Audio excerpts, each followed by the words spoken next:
All right, hello and welcome. You're watching us here on Halftime Report. I'm Manglam Malu. With me, as always, Ekta Batra and Sonia Shenoy. Good afternoon, Ekta and Sonia. Hi. We did see an up move in the markets, a good one from yesterday's low as well. But as soon as we move around that 17,300 to 17,350 zone, it seems like some supply comes about. And that supply is largely in the mid-cap and the Nifty Bank end of things, where the Nifty Bank has come off too. Absolutely. I mean, a quiet day, just that, you know, the market, because of the headwinds that we have, it refuses to climb above that 17,200 mark. But let's cut across to Parikshit, who is now in conversation with the new ASSOCHAM President, Sumant Sinha. Parikshit, over to you. Well, after 2 years of the pandemic, the Ukraine-Russia war has added further uncertainty for the global economy. Sanctions against Russia have triggered high crude oil prices and disruptions in supply chains. Commodity price inflation is adding to the woes of manufacturers, and there are questions of energy security as well. To talk about it all, we're joined by Chairman and Managing Director of ReNew Power, Sumant Sinha, who has taken over as President of ASSOCHAM. Mr. Sinha, thank you very much for joining us. Let me begin by asking you about your priorities at a time when there are major disruptions globally. Any key areas that you would specifically like to take up with the government on ease of doing business?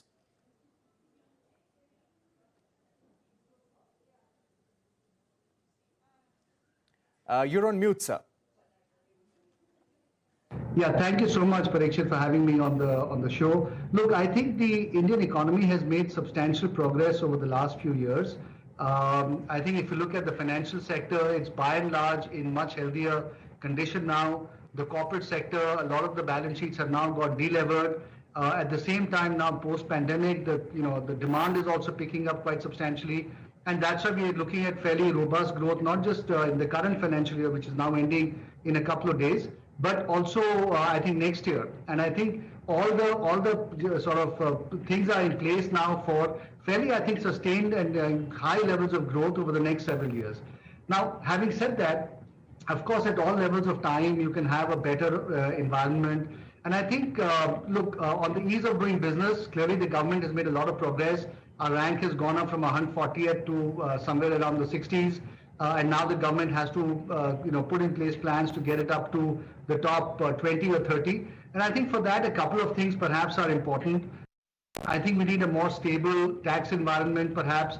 Of course, the government has reduced corporate taxes quite substantially. But I think on the GST front also, we need to make sure that we have stability and perhaps a single major rate would be a good direction to go in.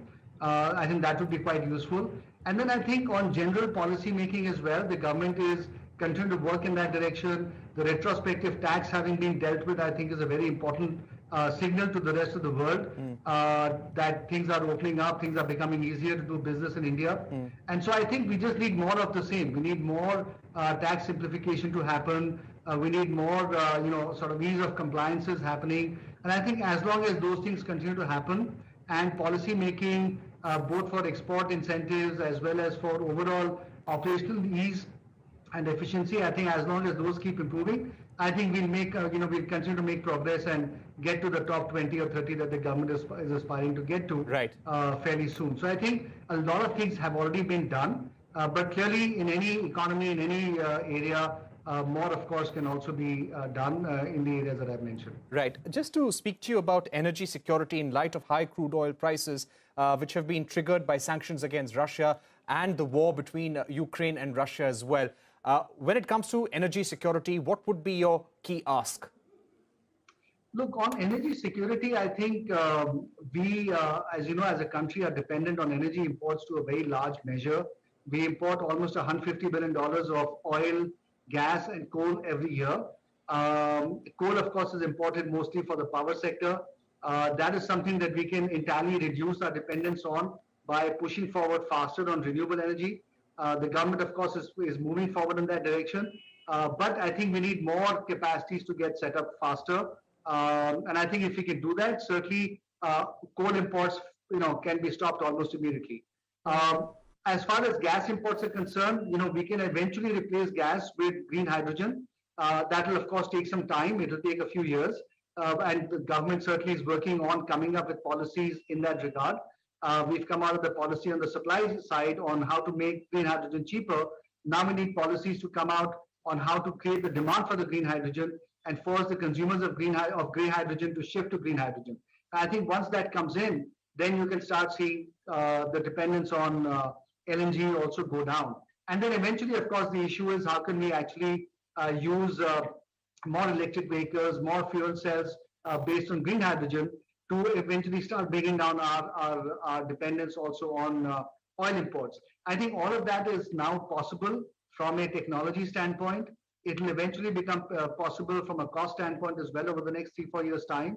And I think by 2030, India will be well on its way to getting much further down the path of energy security and bringing down costs at the same time. And I think that's really a very strong positive for the Indian economy. And the faster we can move in that direction, the faster we can decrease our dependence on our Achilles heel, which is fossil fuel imports. So it's well within our sight right now. Okay, so that's the head of ASSOCHAM, the new head, in fact, talking about a whole host of issues from input costs as well as the need for policies as well as stability in tax regime, etc. So those are a couple of statements, and you'll get to hear the conversation through the day as well. But let's get talking about a